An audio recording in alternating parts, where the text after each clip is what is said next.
estimado y muy querido amigo Eduardo del Castillo Valadez, te agradezco mucho que nuevamente nos acompañes en estas charlas entretenidas. Gracias, Rafael. Es un gusto estar con ustedes. Muchas gracias. Querido amigo y hermano masón Joel Alejandro Gutiérrez Flores, nuevamente gracias por tu presencia. No, como sabes, Rafa, siempre es un gusto poder acompañarte en estas charlas entretenidas que tenemos todos los masones, así es de que, y abiertas a todo público. Muchas Es un gracias. placer y aquí estamos. Queridos Lalo, Joel y amigos internautas, ¿se acuerdan ustedes que en las charlas anteriores hemos estado platicando de la llamada era de la comunicación y de la influencia que tienen los medios de información en nuestra vida? Especialmente nos hemos referido a las épocas de propaganda electoral como la que acaba de arrancar hace unas semanas en nuestro país, paralelamente a una situación similar en los Estados Unidos que también tiene una gran influencia en nuestro país. Ahora yo les pregunto a ustedes, amigos internautas, Joel, Lalo, ¿cómo ven ustedes la situación? ¿Qué opinan del periodismo mexicano a través de la historia, pero especialmente en nuestros días y para el porvenir inmediato? ¿Cómo ve la situación? ¿Quién empieza? Lalo, te agradezco tu presencia por el cariño que sentimos por ti, la admiración, pero especialmente porque tus opiniones a mí me parecen muy fundadas. Eres un escritor con una gran calidad y aparte has tenido la experiencia dentro del periodismo de México. Entonces tu opinión para mí resulta muy, muy valiente, muy autorizada, muy valiosa. ¿Qué nos puedes decir de esto que les planteo? Miren, bueno, yo creo que estamos en una época de transición. Estamos en un periodo en el cual, bueno, siguen existiendo los medios de manipulación masiva. En lugar de comunicación masiva, podemos denominarlos como manipuladores. Hubo un tiempo en que los medios de comunicación estaban en manos de periodistas y gradualmente se fueron adquiriendo por grupos de poder, justamente por el impacto que los medios tienen en la sociedad y, digamos, son un factor de poder. Durante mucho tiempo, los medios de comunicación eran absolutos y ha habido un rompimiento. O sea, ha habido una serie de transiciones, no solo una. Ha habido transiciones políticas y hay una transición también en términos de los medios de comunicación, porque el arribo de las redes sociales, como en este caso que estamos aquí, rompió con el monopolio que tenían los medios de comunicación, que se sentían absolutos, que se sentían los únicos para poder transmitir ideas, eran los formadores de opinión pública. Y hoy vemos que hay muchísima gente, youtubers, que hay con opiniones muy independientes, muy críticas, que han roto con ese monopolio. ¿Qué tanto han roto? Lo iremos viendo. Por lo pronto, un periodo de varios años, pues han estado influyendo mucho en la sociedad. Por ejemplo, López Obrador habla de las benditas redes sociales. Eso efectivamente está teniendo un gran impacto. Las redes sociales vinieron a ser un contrapeso a los medios que estaban y siguen estando en manos de grupos de poder, fundamentalmente grupos de poder económico, que lo que buscan fundamentalmente es proteger sus intereses económicos. Y eso lo hacen a costa de la inmensa mayoría de la población. Mienten, calumnian y bueno, ellos creían que tenían el monopolio para siempre. Las redes sociales vinieron a romper con eso.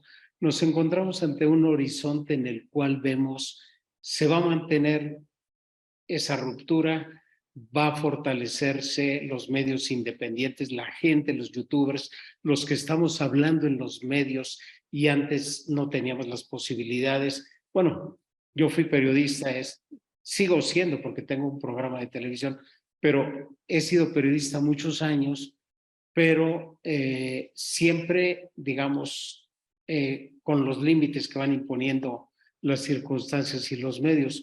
Pero lo que vemos nosotros realmente es que hay una gran disputa por la voz, por el discurso, por las narrativas, y en eso estamos. Es decir, las redes han venido a cambiar las circunstancias y hoy nos encontramos con que hay una disputa.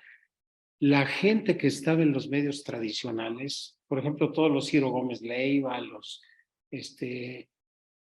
López Dóriga, López Dóriga, Carmen Aristegui. etcétera, etcétera, todos estos se han mudado también a las redes porque se dan cuenta cómo la gente se ha abstraído de escucharlos, de verlos, y se van a las redes, y en las redes hay una disputa y también una manipulación, porque luego vemos que discursos o mensajes de estos grupos de poder, de pronto ve uno que tienen muchísimos likes y uno se da cuenta que están mintiendo, porque en realidad el mentir en los medios convencionales hace que vengan a mentir también a las redes. Entonces, creo que hay una gran disputa en los medios, y hablaste tú, como comentabas poquito antes de que abriéramos, el tema de la ética. Estos grupos de derecha no tienen ética, tienen compromisos, tienen pues apetencia de recursos, se les llama chayoteros, porque siempre han estado buscando recursos adicionales. O sea, se presentó la lista de los recursos multimillonarios que se les daba a todos estos, ¿no? Volvemos a repetir: López Dóriga, a Ciro Gómez Leiva, toda esta, no se diga, los de Latinos, que es gente que ha vivido, y hoy no nos podemos explicar cómo es gente que tiene casas, que tiene departamentos en Miami, que tienen, es decir, han acumulado grandes fortunas vendiéndose al poder. Claro. Y obviamente traicionando a la población, y obviamente eso se puede definir como carentes absolutamente de ética. Y ahí le paro para que nuestro compañero Joel también hable, porque si no, sabemos que es un tema muy grande, muy profundo, pero sí, digamos, ahí me detengo, Joel. Gracias, Lalo. No sé, ahorita escuchamos a Joel. Yo estoy completamente de acuerdo contigo. Solamente, digamos que matizando un poquito, decías tú que la ética, como que los grupos de poder se han adueñado de esta situación y como que ahora están trabajando de una manera que nos molesta mucho a la sociedad, que nos causa problemas. Y de eso platicábamos Joel y un servidor en las charlas anteriores, pero pasando, digamos, un poquito histórico ahorita que nos platique Joel, un poquito histórico, cuando empieza la comunicación, digamos, masiva, empieza con el telégrafo, luego vienen los periódicos escritos, luego aparece la radio y finalmente la televisión, un paso antes de las redes sociales a las que se refería Lalo. Pero cuando aparece la televisión, pues ni más ni menos que la hace un señor presidente de la República. El presidente de la República, Miguel Alemán, es el que crea la televisión mexicana, con Azcárraga y con González Camarena, pero finalmente pues es un grupo. Y ese pequeño grupo, con el poder de la presidencia, pues hacen lo que quieren con los medios de comunicación. Y bueno, yo no sé qué tan ético haya sido en aquella época el crear el sistema de televisión por el presidente de la República. ¿Cómo le podrían discutir o cómo podrían poner en entredicho alguna de sus decisiones, o cómo podrían criticar el medio si el crecimiento económico, la fortuna de Azcárraga, pues se hizo al amparo de Miguel Alemán, después su hijo y demás? Pero ahí es la historia. Y tú hablabas, Joel, de este marketing político, como que ese es el renglón que estamos viendo en este momento, de que las campañas publicitarias para buscar las candidaturas y todo eso, pues están en manos de los medios y la sociedad como que en un momento dado nos sentimos inermes, salvo por lo que dice Lalo de las redes sociales. ¿Cuál es tu opinión, Joel? Rafa, un gustazo. Lalo, qué increíble poder escucharte. Muchas gracias por todos tus comentarios, siempre tan atinados. Yo creo que es necesaria la participación de gente como tú en estos programas, en estos espacios, porque lo que tenemos que hacer es empezar a comunicar sin dogmas y sin prejuicios, ¿verdad? Empezar a comunicar de una manera un poquito más, menos sesgada, sin tantos sesgos cognitivos como los tenemos siempre. Pero efectivamente, yo quisiera ahondar en el primer tema que quisiera ahondar en este momento, es en el discurso o la línea de comunicación. Es muy interesante que se opte o se encuadre una línea de comunicación en el marketing político. A mí me interesó mucho una estructura de comunicación de Donald Trump, por ejemplo, que está en campaña total para la presidencia de la República, de la presidencia de los Estados Unidos.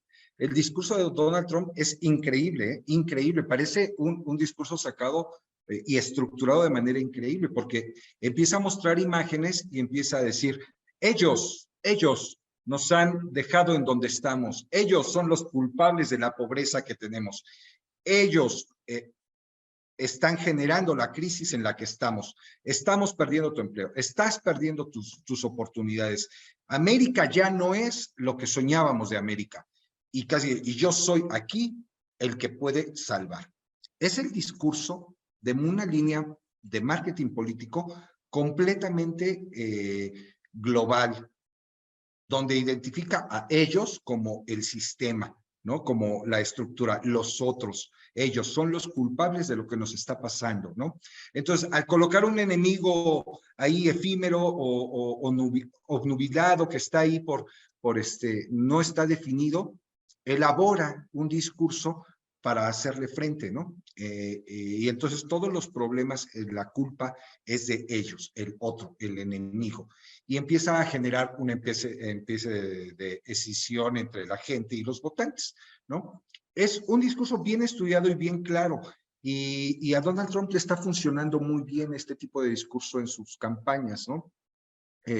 Un discurso muy al estilo de los 70s, donde se hablaba de defendamos la democracia, o sea, como si no tuvieran ya democracia, ¿no? Defendamos la democracia. O el discurso clásico,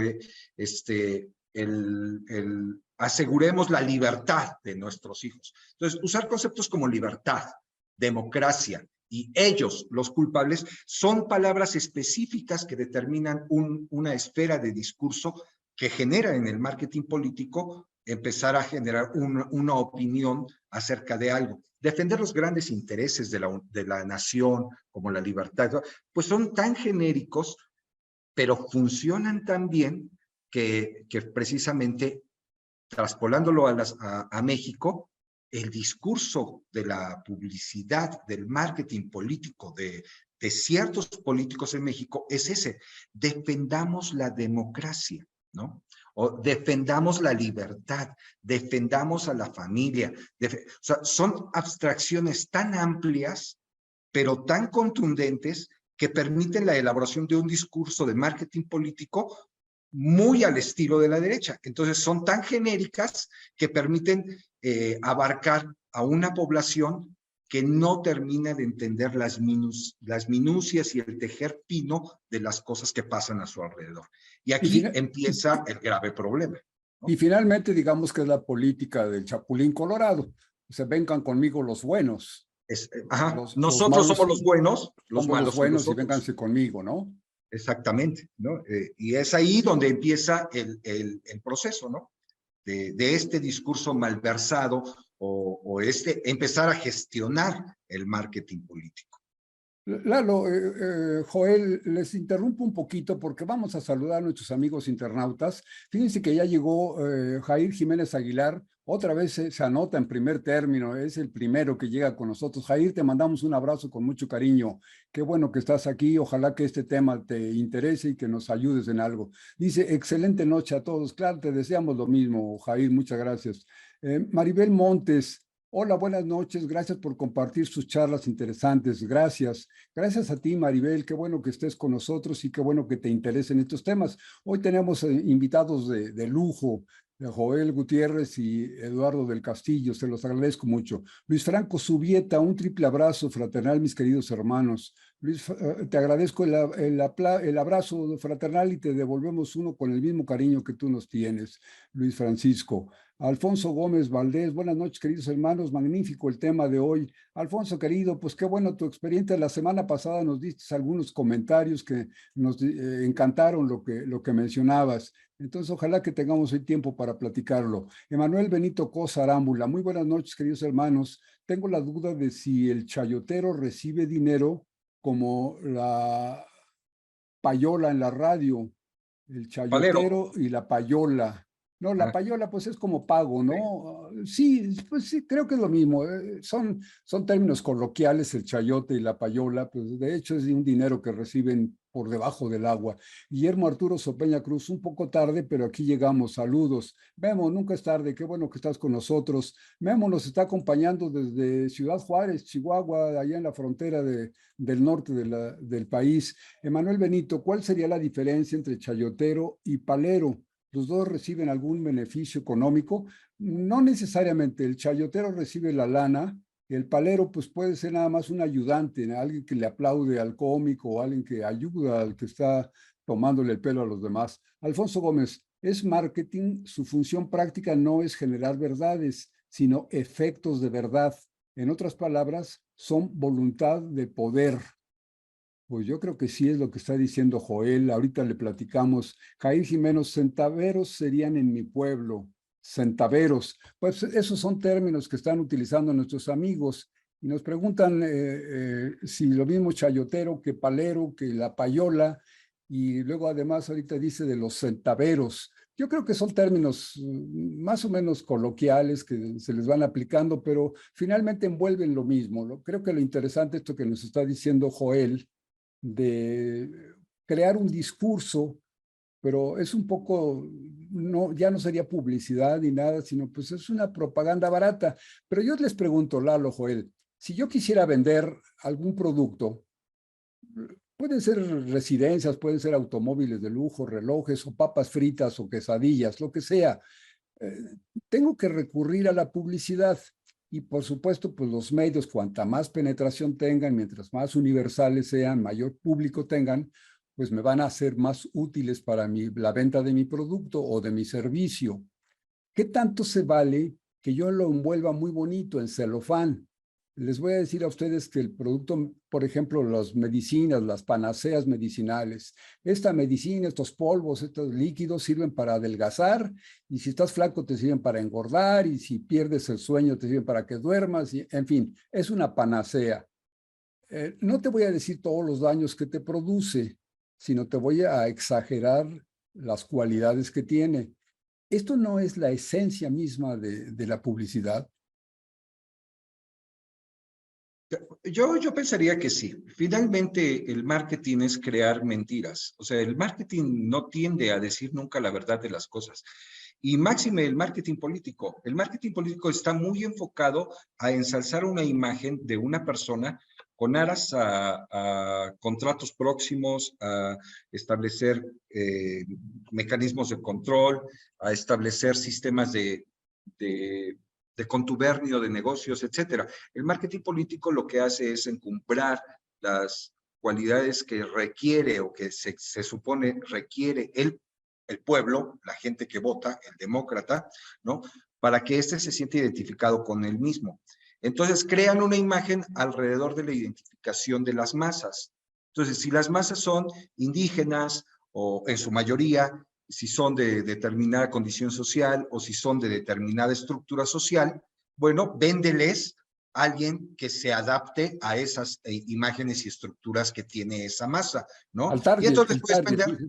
Los publicistas dicen el target, es decir, el grupo al que va dedicado tu mensaje, ¿no? Sí, el target objetivo. Perdóname, Rafa, es algo que a mí no me gustaría, o bueno, en lo personal no me gusta usar ese tipo de ya términos, por ejemplo, target. A mí me gusta decir población objetivo, no me gusta decir vamos a tener un meeting, mejor vamos a tener una reunión. No me gusta decir usar términos pues en inglés, pues, para referirnos a estas cosas, pero están tan utilizados precisamente en este ambiente porque generan estatus, generan un alto nivel de educación, como que el saber inglés te permite usar estos términos y colocarte en un estatus, y es parte, todo esto es parte de la comunicación que se quiere mostrar, ¿no? Y entonces se empieza a generar una brecha. Finalmente, si el target o la población objetivo es de determinada manera, genera una figura que se identifique con esa determinada población para generar una confianza, ¿no? Y quiero poner tal vez un ejemplo. Hay una persona que se está candidateando para la presidencia, para ser candidata para la presidencia, y se asegura indígena, ¿no? Entonces, el INE tiene que salir y decir y explicar y especificar por qué sí, por qué no te puedes identificar persona indígena y bajo qué circunstancias. Que seas hablante de un idioma, que conserves las tradiciones, que hayas vivido en esa comunidad, que participes en las actividades sociales de esa comunidad para poder reconocerte como indígena, ¿no? Sin embargo, aunque se haya dicho, no importa, el marketing político está ensalzando la figura de una persona con cualidades indígenas que va a identificarse con una población objetivo. Entonces, Claro, es pero el más claro ejemplo del marketing político que podemos ver en estos momentos, ¿no? ahora, A ver, yo quería comentar algo, Rafael. exacto, en este caso, sí, Lalo. Quería comentar acerca de este tema de la propaganda política. Tiene su efecto, efectivamente, como señala Joel, pero es de las cuestiones que también ahorita están en duda, en transición. Existe un discurso creado por los medios de comunicación que tienen más intereses que vocación de verdad, porque los medios estarían, en sus términos, digamos, clásicos, estarían abocados a decir la verdad. No lo están haciendo, están manipulando, porque están sirviendo a los intereses de creados, ¿no? Los intereses económicos fundamentalmente. Pero hay una disputa por eso también. O sea, nosotros no nos podríamos imaginar cómo llegó Andrés Manuel López Obrador a la presidencia si no fuera porque hay también un cambio en la sociedad. Es decir, ese discurso creado en las esferas de poder que mantuvieron al PRI y al PAN en el poder de este país y que se rompió en 2018 a partir de un crecimiento no solo de un candidato que pues es muy hábil políticamente, sino también por el crecimiento de la sociedad. Cuando se habla, por ejemplo, de la cuarta transformación, que es un término muy fuerte, no se está hablando de algo que se le ocurrió solo a una persona, sino de todo un movimiento de décadas. Cuando nosotros decimos eso, es el movimiento ferrocarrilero, es el movimiento de los maestros, es el movimiento de los médicos, es el movimiento del 68, es decir, los estudiantes, todos estos movimientos que se fueron conformando a lo largo de los años, fueron creando un discurso, y un discurso que abominaba el discurso de los medios, sobre todo Televisa, Televisión Azteca, pues que mentían y mentían. Nosotros, por ejemplo, podíamos ver en las grandes concentraciones que había en el Zócalo, llegaba una camioneta de Televisa y la gente repudiaba su presencia. ¿Por qué? Porque ya se daban cuenta que no estaba diciendo la verdad, que manipulaba la información, que decía lo que no era, que buscaba, manipular la conciencia. Entonces, este discurso que fue el que llevó al cambio de gobierno es el que está disputando hoy. Es decir, sí, estas generalidades, como comenta Joel, tienen un efecto, pero yo diría cada vez van teniendo menos efecto porque son abstracciones que todos compartimos. Hace poquito, Xóchitl Gálvez estaba reclamando, después de esos comentarios que hizo Vicente Fox, donde decía que todos los grupos sociales debían trabajar, que no se les deberían de dar recursos. Y uno se pregunta, en realidad, la gente de 60, 65 y 70 años debe ponerse nuevamente a trabajar, porque lo dice Vicente Fox. Y luego decía, porque lo que reclamaba Vicente Fox era que le dieran su pensión otra vez, porque él gastaba 100,000 pesos mensuales en su servicio médico. Dice uno, pues quién sabe qué servicio médico tendrá que cueste eso. El caso es que Xóchitl Gálvez dice, yo sí estoy apoyando los programas sociales, porque ¿qué quiere decir eso? Que en el discurso ya es casi imposible que se regrese a un estatus en el que ya no existan los programas sociales. ¿Qué pasaría en este país si de pronto se dice a los adultos mayores se les va a quitar los programas sociales, que se les va a quitar a los estudiantes, etcétera? Entonces, ni la derecha puede volver atrás, y ese es un triunfo de la sociedad. Y lo que dice Xóchitl cuando se refirió a lo de, dice, López Obrador sí va a necesitar la pensión, como haciendo un poco eco de el reclamo que hacía Fox. Dice, porque nunca ha trabajado. A ella no le parece que el recorrer el país una y otra vez y a levantar las demandas durante años y años, no le parece que sea trabajo. A ella el trabajo le parece que es abusar de su condición de funcionaria pública para tener contratos. O sea, es una mentalidad que no comparte la mayoría de la población. O sea, el tráfico de influencias no es algo que le guste a la gente, porque se da cuenta que la gente se enriquece. Estos se enriquecen de una manera muy abusiva a partir del uso de los recursos públicos de manera personal. Y entonces tenemos como que estos discursos que van madurando entre la población y que se están gestando también por la difusión que hay en las redes sociales. En las redes sociales estamos intercambiando información. Ustedes vean su celular y todo el tiempo hay información. Y todo ese tiempo estamos nosotros procesando información, pero no solo de aquellos que manipulaban, sino de espíritus críticos que están dentro de los medios, y entonces se están contrastando. Yo insisto, hay una gran disputa por el discurso, y el discurso que apoya obviamente hoy dos proyectos de nación, pero no solo en este país. En todo el mundo hay una disputa por el poder. O sea, una derecha muy recalcitrante que está creciendo, digamos, se está buscando fortalecer, y una izquierda que también se está desarrollando, o si no le quieren llamar izquierda, un mundo progresista que dice, este mundo es para todos y hay que distribuir mejor la riqueza.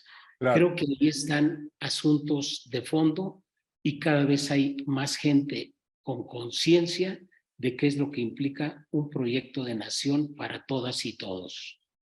A mí me parece que lo que dice Lalo y lo que dicen Joel coinciden mucho, y estamos entrando justo en el terreno del marketing político, es decir, estamos hablando de cómo vender una idea. Se refirió Lalo del Castillo, Eduardo del Castillo, se refirió a dos personajes, Xóchitl Gálvez y Vicente Fox. A mí me parece, aquí sí va una opinión personal, me parece que ambos son embusteros y cínicos. Entonces, lo que ellos tratan de vender, pues no tiene remedio, no hay manera de venderlo, porque inclusive se oponen uno al otro. como siente Xóchitl está buscando popularidad y el otro torpe, ignorante y además seguramente con el cerebro descompuesto, pues no se da cuenta de que se está poniendo la soga en el cuello e involucra dentro de su discurso lo más antipopular que podríamos conocer. Entonces, el proponer que se retiren los apoyos sociales, pues es absolutamente antipopular, de manera que ahí da el traste con su propio discurso. Pero bueno, esas son torpezas, un poco regresando a lo que decía yo, si les quiero vender a ustedes jabones y se me ocurre, o a uno de mis publicistas o de mis amigos, se les ocurre decir, este jabón quema las manos, pues ya la regó, ya echó a perder mi campaña de publicidad. Pero la esencia del marketing, como decía Joel, coincido con él, es engañar de la mejor manera, con el respeto que los abogados merecen, porque merecen de todas las profesiones, pero los juicios, es otra afirmación mía, los juicios los gana el que miente mejor, no el que tiene la verdad, sino el que presenta su caso mentiroso de la mejor manera. Ya sea con los juicios orales como lo que ocurre en Estados Unidos, va un actor y llora y grita y se azota y entonces convence al jurado popular en un sentido, pero no necesariamente estamos hablando ni de jurídicos ni de justicia, estamos hablando de marketing, de publicidad, de formas de decir un discurso, de acomodarse. Esa es una. Ahora, en el otro aspecto, Lalo, la cosa periodística. Yo digo esto, lo que estamos viendo ha sido una maduración social que se empezó a producir antes de las redes sociales. Cuando en el 2000, por ejemplo, en el 1988, cuando el ingeniero Cárdenas y toda la concertación de Salinas y Gortari, pues todavía no existían las redes sociales, sin embargo la sociedad ya comenzaba a avanzar en un sentido, a no tragarse las mentiras de una manera tan infantil como lo ocurría en el pasado. Luego avanzamos al año 2000, 2004, todavía no existen las redes sociales y sin embargo ya el fenómeno López Obrador, caminando por todo el país, puebleando, platicando con 5, con 10, con 50 personas, comenzó a crear conciencia. La revolución de las conciencias de la que habla el presidente López Obrador me parece un término perfecto, un término verdaderamente justo. Es una revolución de conciencias y se está logrando. Pero ahora, sea por las redes sociales, por la televisión, por el periódico, son simples medios que no funcionarían si el público no fuera avanzando. Ayer precisamente el presidente en su mañanera mencionó a un filósofo que ustedes conocen, Bertolt Brecht. Bertolt Brecht hablaba de lo que es el analfabetismo político. Y aquí me viene a la mente, por ejemplo, dentro de la masonería, que es un grupo que nosotros, Joel y yo, frecuentamos, hay muchas corrientes, muchas personas, muchos masones que como que se escandalizan de que la política sea tratada en las logias masónicas. Dicen, no, la política es algo sucio que no debe entrar al impoluto ambiente estéril del pensamiento filosófico. Y precisamente mencionaba el presidente esto de que el peor de los analfabetismos es el analfabetismo político, porque absolutamente todas las decisiones que afectan a la vida de la sociedad pues son generadas por los políticos. Creamos a la política justamente para el trabajo popular público de comunicación de la sociedad. Entonces, esto es algo muy interesante que creo que los masones deben ir entendiendo, que deben tratar a la política y que los personajes políticos deben ser miembros de número de las logias masónicas con la igualdad de circunstancias que los médicos o que los carniceros, pero que la política se trate dentro de las logias es algo absolutamente indispensable, no solo útil, sino absolutamente indispensable. Y por el otro lado, Lalo, nosotros tenemos la idea de que la masonería debe volver a influir en el pensamiento social, en el pensamiento político, porque los masones se dedican a filosofar, a pensar en grande y no tienen normalmente intereses personales que defender dentro de las logias. Entonces van generando corrientes de pensamiento que podríamos decir de uso genérico, útiles para la sociedad. Sin embargo, aquí está donde yo quiero, digamos, incrustar nuestra charla de hoy en el periodismo. ¿Alguna vez, Lalo, has pensado que el periodismo se ha ejercido de una manera ética, limpia, sin tratar de influir en algo? El periodista puede ser aséptico ideológicamente, decir, yo nada más presento los casos como son y no opino. No hay adjetivos, no hay opinión personal, no hay editorialización. Es decir, se presentan los hechos desde el punto de vista informativo nada más. ¿Crees que esto haya ocurrido alguna vez, Lalo? No, no puede ser. En general, bueno, hay notas informativas, pero siempre existe la subjetividad de quien la escribe. Es decir, siempre existe una posición. Y históricamente lo que podemos ver es, hay gente que ha sido ética. Eso sí, digo, tenemos a Zarco, tenemos a el nigromante, ¿verdad? Flores Magón. Tenemos a Guillermo Prieto y muchos etcéteras. Gente que se da cuenta que para transformar hay que luchar. Y el periodismo también es un espacio de lucha. Se puede presentar como si fuera neutro. Puede haber notas que sean neutras, eminentemente descriptivas, pero también está el que explica, es decir, el qué, cómo, cuándo, dónde y por qué. ¿Por qué sucedió? Y entonces el análisis que se hace depende también de la posición de clase que tiene quien da la explicación. Y ahí tenemos una posición. Este mundo, yo creo que lo tenemos que entender, lo dice Kant, Immanuel Kant, pues es un mundo que vive con la discordia. Es un mundo dialéctico, es la lucha de contrarios y tenemos que entender que la derecha existe y va a existir siempre. Y la izquierda existe y va a existir siempre. La derecha va a estar buscando volver a gobernar este país como existe.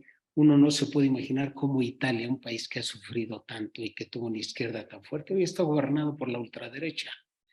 Y hoy, bueno, cuando ganó Obama en Estados Unidos, se decía que era imposible que el Partido Republicano volviera porque él había crecido mucho la conciencia de la nación, la pluriculturalidad, etcétera, etcétera.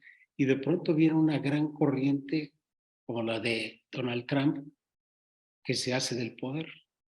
Y lo mismo podemos decir en México. No obstante que hay un crecimiento de la conciencia, también existe la otra parte. Es decir, la derecha va en busca de concentrar recursos. La izquierda va en busca de distribuirlos. Y los medios que tiene la derecha, porque es la que tiene más recursos económicos, son esto que describió Joel. O sea, es un discurso todo el tiempo que engaña, que engaña, que engaña.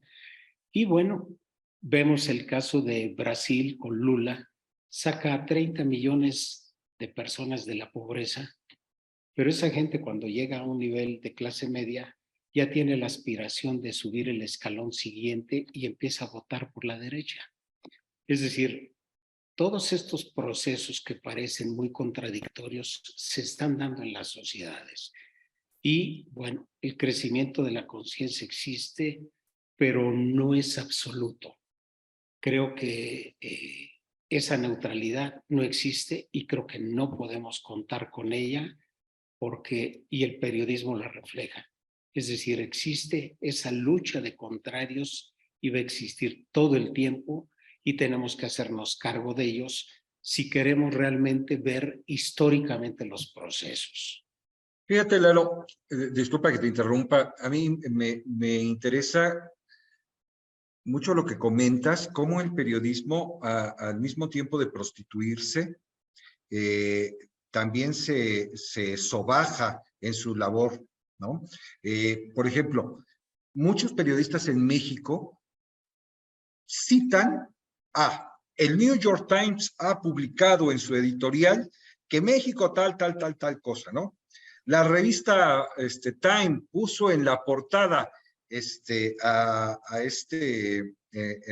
expresidente Enrique Peña Nieto, el tiempo de México, ¿no? Wow. O sea, El Times lo puso en su portada. The Guardian hace la revelación tal. El New York Times, el Washington Post, como si fueran realmente el periodismo que dice la verdad y si fuera la Biblia del periodismo. Y el periodista mexicano, ante el exacerbamiento de las notas de periódicos ajenos, incluso a la República, a México, sacan y promueven mucho las notas como si fueran verdades ciertas. No, pues es que ya lo dijo el Washington Post, entonces debe ser perfectamente. Cuando es cierto que estos periódicos lanzan las notas interesados totalmente en la ganancia y en la rentabilidad y en las decisiones que afecten sus intereses político-económicos. Entonces, es increíble también cómo el periodismo mexicano se ha dejado prostituir y sobajar por la nota que al parecer extranjera genera un sentimiento de que, pues bueno, como lo dijo el New York Times, debe ser ciertísimo, ¿no? Ellos son los expertos en las calificadoras, son las... Pero Joel, eso ha ocurrido siempre. Yo recuerdo hace muchísimos años cuando queríamos decir que algún producto era bueno, es porque era alemán. Entonces, si era alemán o los alemanes lo habían aceptado, pues era bueno. Cambió la época de los alemanes y entonces dijimos, esto lo hacen en Japón, o los japoneses ya vinieron a México a probar los nopales y dicen que son una maravilla. Y entonces comenzamos a consumir nopales porque los japoneses decían. Luego vino la época de que lo chino era lo corriente. Entonces el comerciante te decía, no compre eso porque es chino, es muy barato. Pero ahora la China pues nos está vendiendo absolutamente todo y ya comprobamos que no es tan barato ni tan corriente. Entonces ahora los chinos es lo bueno. Y así ha venido avanzando. Entonces yo diría que eso no es culpa de los periodistas ni de los medios de comunicación extranjeros. De hecho, todos tenemos una cierta tendencia a creerle más al extranjero que al nacional. Y esto pues me parece natural. Pero aquí llegamos a un punto que me interesaría mucho aprovecharlos a ustedes para preguntarles. Me estoy sintiendo como que estamos agredidos por los malos publicistas, por los que no son éticos. Hablaba Lalo hace rato de Televisa, de lo que nos boicoteaba cuando andábamos en los movimientos en la calle y todo esto. De pronto, ahora nos sentimos como que les estamos ganando porque llegó un presidente que les retiró los apoyos económicos y como que nos da mucho gusto que haya golpeado a esos periodistas. Pero aquí viene una cosa. Como sociedad, Lalo, como sociedad, Joel, ¿cuál sería nuestra defensa? Porque voy a pensar en un periodista como Loret de Mola. Dice mentiras y se las publican y digamos que tiene una gran aceptación en algún medio económico o socioeconómico que dice lo que dice Loret de Mola, lo que dice Broso es cierto. Y luego, como ahora tienen su empresa en Estados Unidos, pues como que está reforzado. Entonces, lo que ellos dicen se multiplica, se replica en muchos medios y se va creando una verdad. Hasta ahí, los que estamos en contra de esa opinión, nos sentimos agredidos, lastimados y queremos destruirlos. Pero en el fondo, suponiendo que ellos sean realmente los mentirosos y que la realidad, la verdad esté de nuestra parte. Voy a colocarme en esa situación. Nosotros somos los poseedores de la verdad. ¿Cómo nos defendemos? Si, por ejemplo, compro un producto, compro una cosa que dice que es queso en el supermercado y no resulta queso, tengo una autoridad gubernamental, la Procuraduría del Consumidor, y voy y me quejo. Si el gasolinero me vende litros que no son de a litro o le sube el precio, voy a la Procuraduría del Consumidor y me quejo. Si me agrede un gendarme, voy a los derechos humanos, me quejo y me defiende. ¿Qué podemos hacer contra el periodismo falso? Porque si buscáramos una autoridad gubernamental que nos diera la razón o que nos defendiera, estaríamos hablando de la imposición de un cubrebocas, de un tapabocas, de una censura. Y esto, pues la sociedad tampoco hemos querido que haya censura. Entonces, ¿cómo defendernos?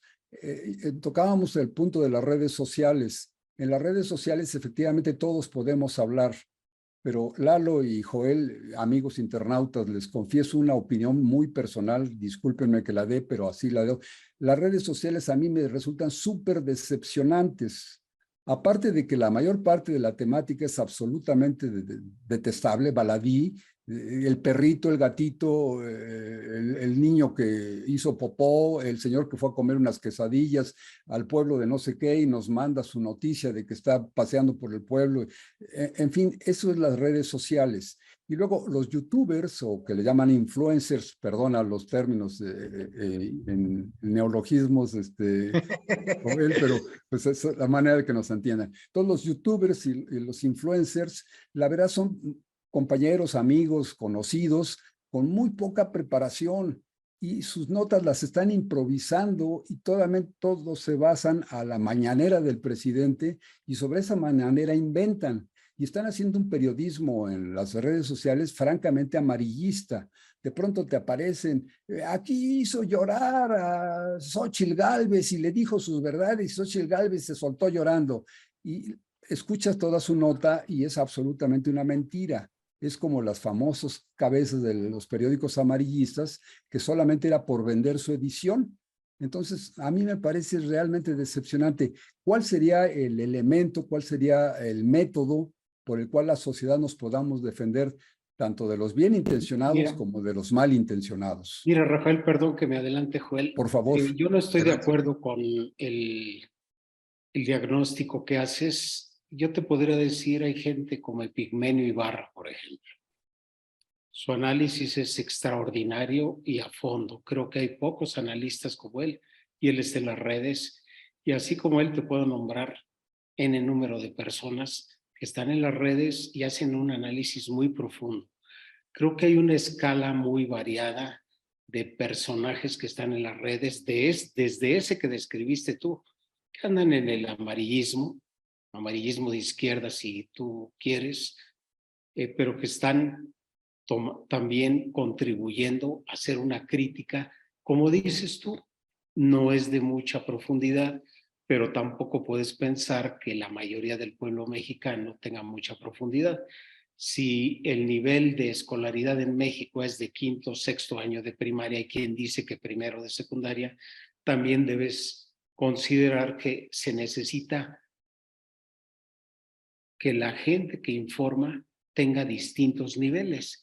O sea, el problema o el tema de la divulgación no es un tema que se pueda circunscribir a la gente que tiene altos niveles de conciencia o de formación. La lucha por la verdad no solo está en los altos niveles. Y tú ves cuál es el discurso del presidente. Es un discurso muy de divulgación, muy sencillo. ¿Por qué? Porque la mayoría de las y los mexicanos estamos en ese nivel. Y ese es un nivel que corresponde a la comunicación. Él dice, repito todo el tiempo, sí, porque es una cuestión didáctica.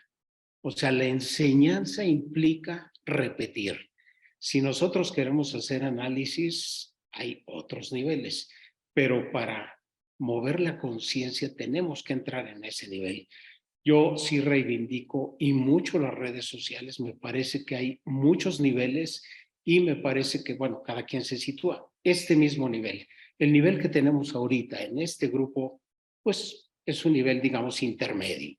Hay buen análisis y no es el análisis que tú estabas describiendo de los youtubers, por ejemplo, que están solo repitiendo lo que dicen las redes sociales. No, hay muchos niveles y me parece que es lo correcto porque el pueblo mexicano también tiene muchos niveles.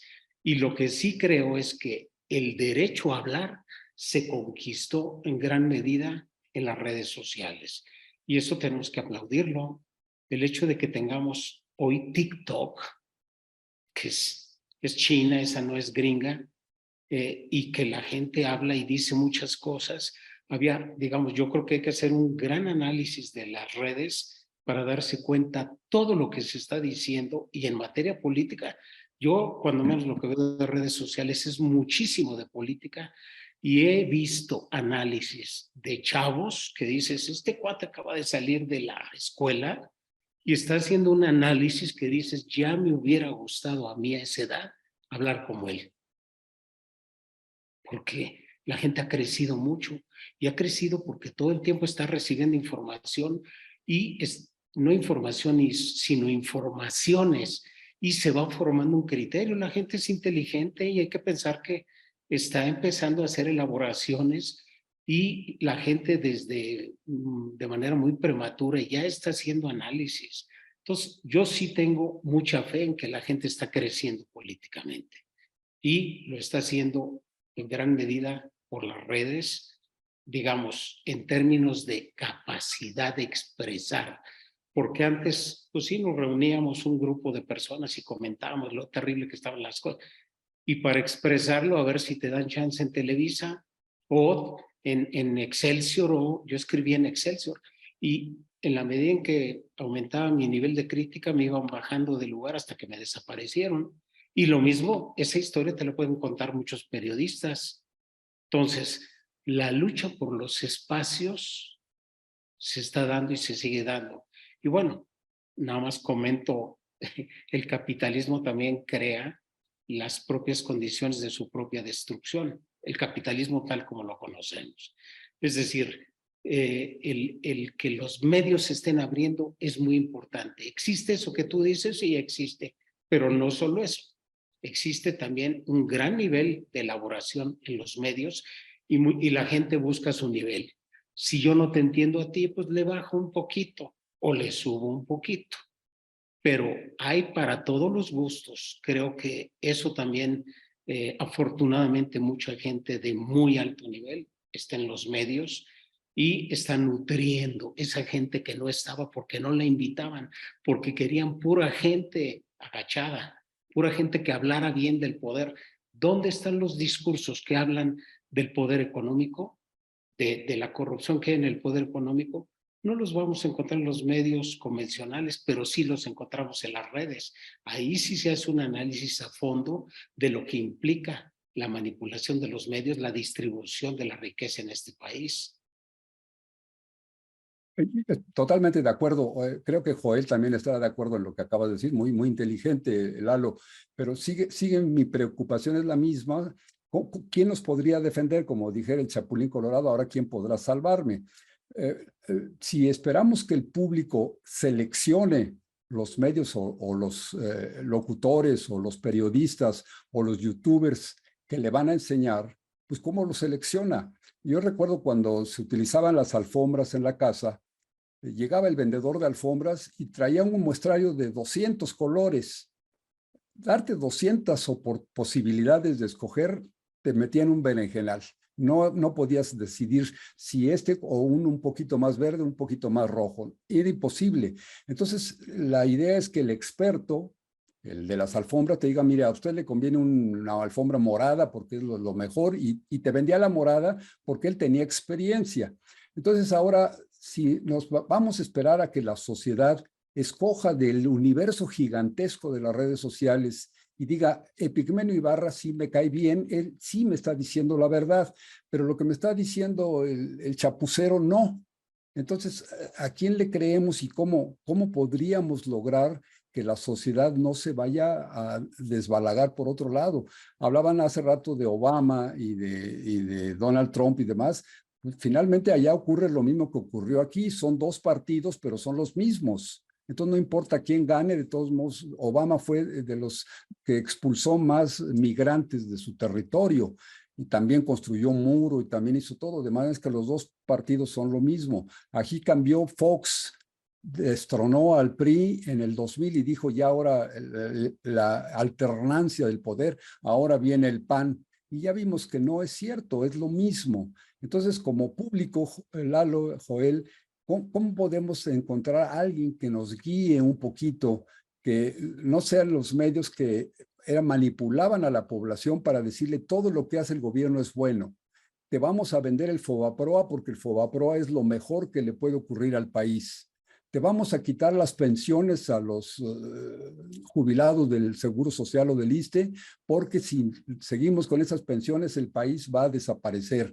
Entonces, todas esas verdades las creyó la mayoría de la gente y por eso votaban por el PRI, por el PRI, por el PRI. Luego hubo un hombre, un destacadísimo político, un fuera de serie que se llama Andrés Manuel López Obrador, que vino creando esta revolución de las conciencias. pero el auge de las comunicaciones, del público y todo, no produjo a López Obrador. López Obrador ha ayudado a que se genere este movimiento de conciencia social. Si no, seguiríamos creyéndole a Broso y seguiríamos aplaudiéndole su misoginia de mandar a una hermosa mujer muda a la que prácticamente la presentaba desnuda, y las mujeres le aplaudían esa misoginia. Entonces seguiríamos en ese punto si no hubiera habido un destacado político que despertó conciencias. Pero no creo que haya sido el motor de ese cambio, no han sido las redes sociales, sino al revés. Y por eso sigo insistiendo, estamos a punto de terminar nuestro programa. ¿Cuál sería el método, Lalo? Es que mira, lo perdón, más seguro para Joel, defendernos? mira, yo creo que López Obrador no es el ser providencial, no obstante que es una persona extraordinaria y un fuera de serie, como dices. Él es producto de No, qué gusto. si no me siento como monopolizando. No, es un gusto, por favor, escucharte. Mira, yo puedo creer tal vez que las redes sociales ayudaron y determinaron muchas cosas, ¿no? Pero el uso del Internet en México no es el 100% de las redes sociales en México. Por lo menos hemos abarcado un 36% según datos. El 36% de las personas en México tienen acceso real a Internet diariamente, ¿no? El 60% apenas lo tiene con su móvil y sobre redes sociales. O sea, no tiene acceso a navegar en otras situaciones. El grueso de la población no está informada por Internet. Entonces, es un punto que yo empiezo a ver. Entonces, no todos tenemos Internet.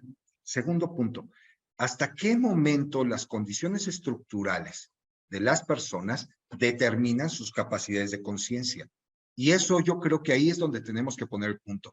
Y respondiendo a tu pregunta, querido maestro Rafael Maldonado, ¿qué podemos seguir? ¿Cuál es la vanguardia? ¿Qué esperanza tenemos de salir? ¿Solo es López Obrador? Bueno, saben que yo considero que lo que tenemos que hacer, y es justo lo que hace el presidente, es mejorar las condiciones estructurales de todas las personas. Solo mejorando las condiciones estructurales podemos hacer que las conciencias cambien. Marx decía, por ejemplo, no es la conciencia lo que determina nuestro actuar en el mundo, sino es nuestro actuar en el mundo lo que determina nuestra conciencia, refiriéndose específicamente a que las condiciones materiales y estructurales en las que se desarrollan los individuos son las que determinan sus modelos de conciencia. Entonces, si no vamos a mejorar las condiciones estructurales con programas sociales, con distribución de la riqueza, con sueldos justos, dignos, sin permitir ya la explotación del trabajador en aras de la defensa de la inflación, ¿no? Si no cambiamos ese discurso de la meritocracia, el pobre es pobre porque quiere y el que salió de la pobreza por sus propios méritos es aquel que debemos seguir. Si seguimos con ese discurso, estamos condenados al fracaso, definitivamente condenados al fracaso. Lo que se tiene que hacer y la única esperanza para este país es mejorar las condiciones estructurales de la gente. Y bien lo dicen, si tenemos el 36% de gente que puede tener acceso a condiciones de Internet en el país, Andrés Manuel lo quiere llevar al 100% público y gratuito. Entonces, esa va a ser realmente un golpe en donde el Internet pueda influir realmente todos nosotros, youtubers, comunicadores, podamos influir consciente y fuertemente en el pensamiento. Pero en tanto no mejoremos las condiciones estructurales de las personas, hoy en día, con 90% de seguridad, sabiendo la fecha de nacimiento, el código postal, el color de piel y el sexo de la persona, podemos determinar cuánto va a ganar cuando sea una persona empleada. Imagínate de qué tamaño es Claro. la situación, ¿no? Mi querido Lalo y Joel, vamos a saludar. Jair Jiménez nos dice, Fox que venda gelatinas. Pues sí, ojalá que vendiera gelatinas realmente y que viera lo que es. Virgilio Rodríguez, creo que lo que está pasando es que cada vez hay más personas que ya están tratando de salir de la cueva de Platón. Sin embargo, hay quienes creen que ya salieron y no saben que aún siguen dentro de la caverna. Hay quienes continúan buscando la salida, pero me pregunto si ya hay alguien totalmente afuera de esa niebla que saben ya salieron de ella y que no saben que ya lograron salir. Yo aún no me atrevería a asegurar ¿Que que estoy estoy afuera o afuera sigo o aún dentro? sigo adentro. Pues sí, bueno, esta es una complicación. José Gutiérrez, te mando un abrazo, mi querido José, qué bueno que estás con nosotros. Dice él, debe de estudiarse la política bajo la óptica de la ciencia política. Chispas, pues sí, digo, no habría otra, la política desde el punto de la ciencia política, sí, sino, si la medicina no la estudiamos desde el punto de vista de la ciencia política, pues soy, de la ciencia médica, pues soy enfermo. Dice Jair Jiménez Aguilar, del periodismo me defiendo investigando fuentes fidedignas. Ese es el punto, Jair. ¿Cómo sé que una fuente es fidedigna? Ese es el punto. Eduardo Daniel Escobar, buenas noches, queridos hermanos. Como siempre, temas muy interesantes. Reciban un abrazo fraternal desde Teotihuacán. Eduardo, pues muchas gracias. Pues Lalo y Joel, quedo con esa duda. Dice las fuentes fidedignas. Por lo que estoy escuchando con el desarrollo social, el desarrollo intelectual de la gran mayoría de la población, si logramos que en lugar de 36 sea un 60, un 80% de usuarios de Internet, etcétera, etcétera.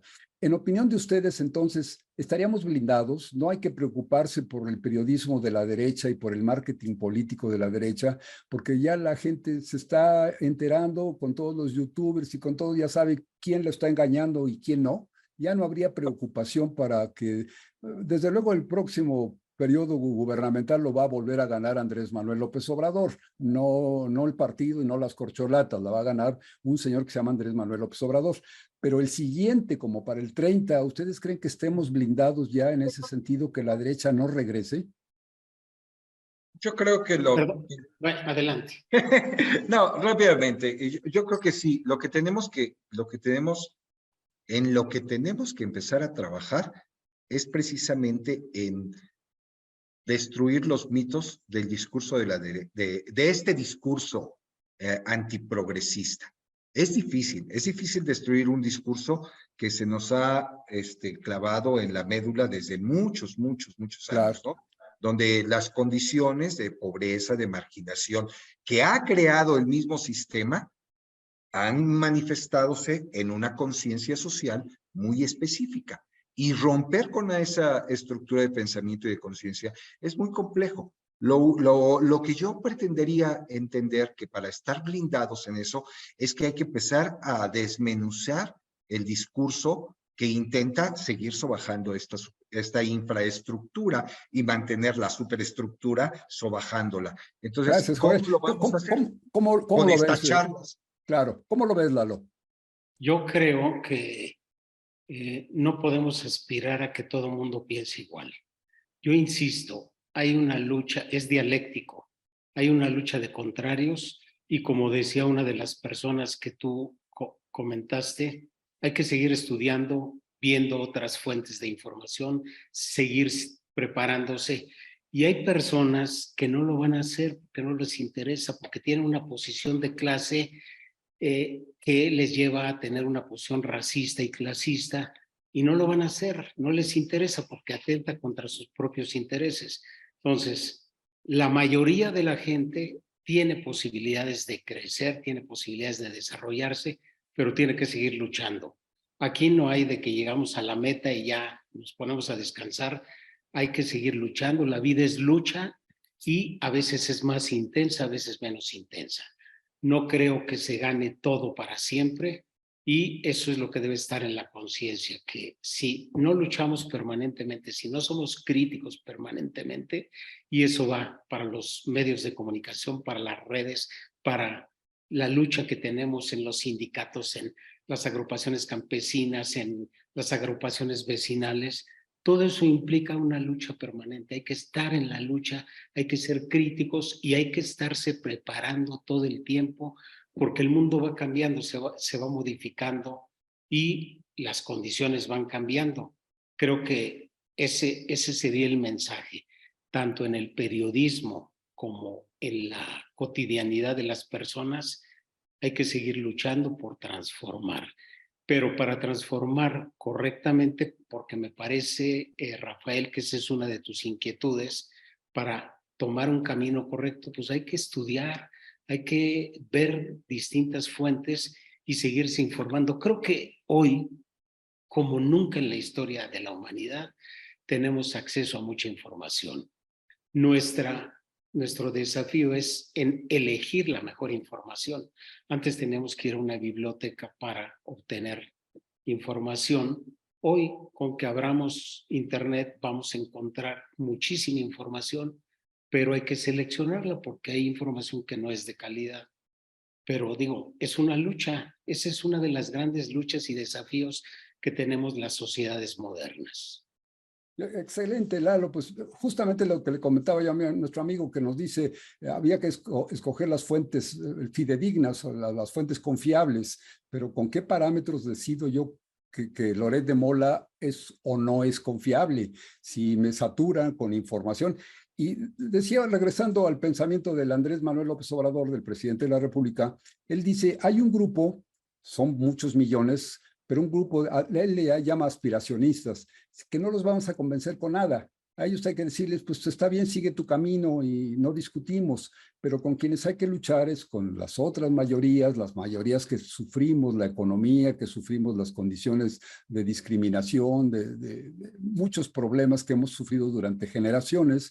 Somos los que debemos estar siempre atentos. Y aquí te presumo un poquito, Lalo, con Joel no, porque Joel está de mi lado, pero te presumo, nosotros en la institución masónica somos una corriente también progresista y liberal, que luchamos porque la masonería, que durante más de un siglo se encerró en sus torres de marfil, en sus catacumbas, en sus cuartos secretos, a trabajar en la oscuridad y a pues, sentirse como superiores porque no hablan de política, nosotros estamos tratando de dar un giro en ese sentido y de decir la masonería que somos un grupo de gente privilegiada en el sentido de que tenemos información y tenemos capacidad de análisis y tenemos un grupo de gentes que nos apoyan intelectualmente, pues debemos de tratar de influir en la sociedad de la mejor manera posible, con honestidad, con limpieza, con ética.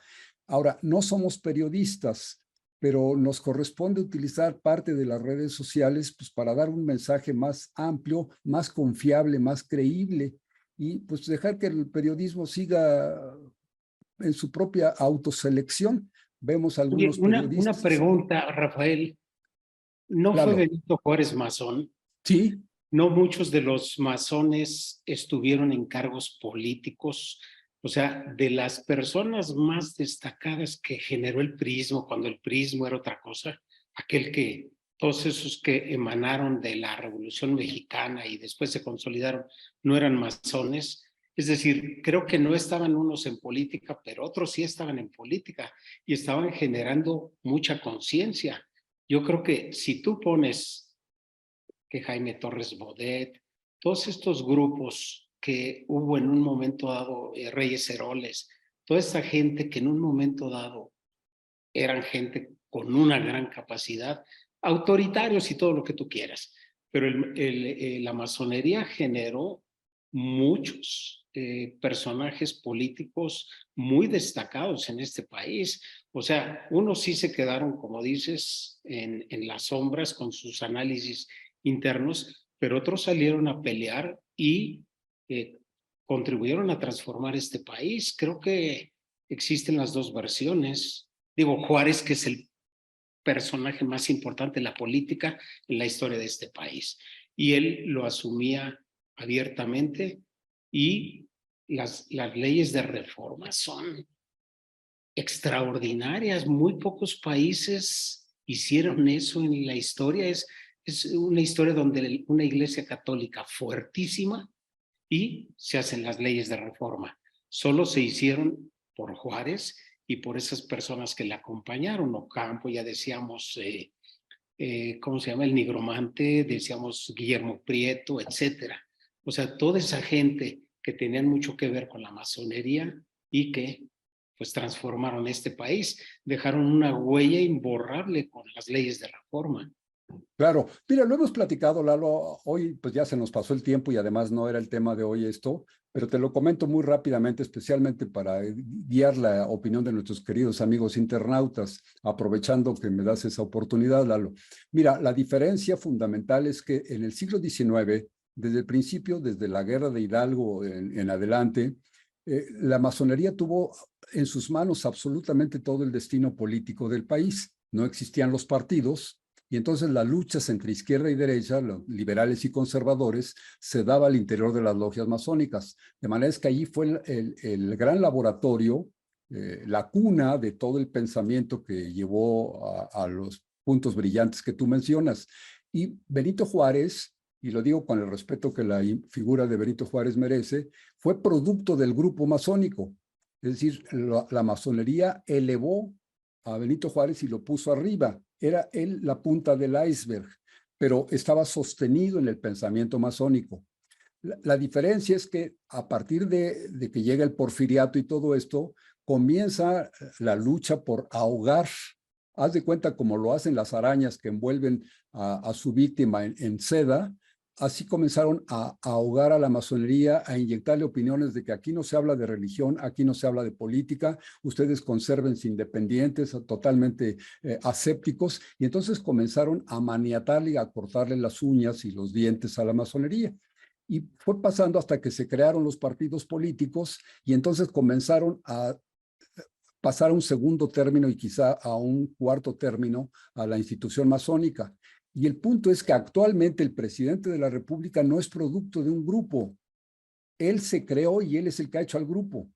Ahorita él como cabeza no está sostenido en un grupo ideológico. Él es el que sostiene al grupo ideológico. Como tú dices, se fue formando con las opiniones que encontraba en el pueblo y demás, pero él creó todo lo que está hecho. El partido Morena no lo encumbró a López Obrador. No le hizo ganar la presidencia a López Obrador. El PRD no hizo ganar la presidencia a López Obrador. La izquierda no hizo ganar a López Obrador. López Obrador fue generando este movimiento. Entonces, él también está en la punta de una pirámide, pero la pirámide no lo sostiene. Él está sosteniendo a la pirámide invertida. Toda la pirámide está sobre un vértice, que es Andrés Manuel López Obrador. Y esto ha sido el desarmar las grandes potencialidades que la masonería tiene. Y justo, Lalo, esa es nuestra idea, nuestro pensamiento, es nuestra gran lucha que tenemos algunos masones liberales de hacer que la masonería vuelva a ser un generador de opinión, un generador de ideas, un creador de figuras. Y nos encontramos con grandes resistencias, no creas que la lucha es fácil, pero estos programas de charlas entretenidas, Lalo, te lo anuncio así, es parte de nuestro esfuerzo de salir a la calle y de convencer a la sociedad de que no somos ese grupito de misteriosos seres que se reúnen en la noche a elucubrar ideas y a generar opiniones religiosas o antirreligiosas o esotéricas, sino que somos seres humanos actuantes, pensantes, miembros de la sociedad que trabajamos en todos los oficios y que nos dedicamos a procurar nuestra propia mejoramiento, nuestro propio ideal personal, pero al mismo tiempo queremos generar conciencia en la sociedad y hacer algún cambio positivo. Entonces, esa es la diferencia. Y ahorita que tocas el tema, Lalo, pues te invito con mucho cariño, un poco más adelante, un día retomamos este tema, platicamos de masonería y de todo lo que la masonería ha hecho y lo que en el futuro puede hacer. Hoy te agradezco muchísimo, Lalo, tu experiencia, tus opiniones me han dado mucha luz. Espero que a nuestros amigos internautas les haya gustado lo que hemos platicado hoy y que de aquí salgan ideas.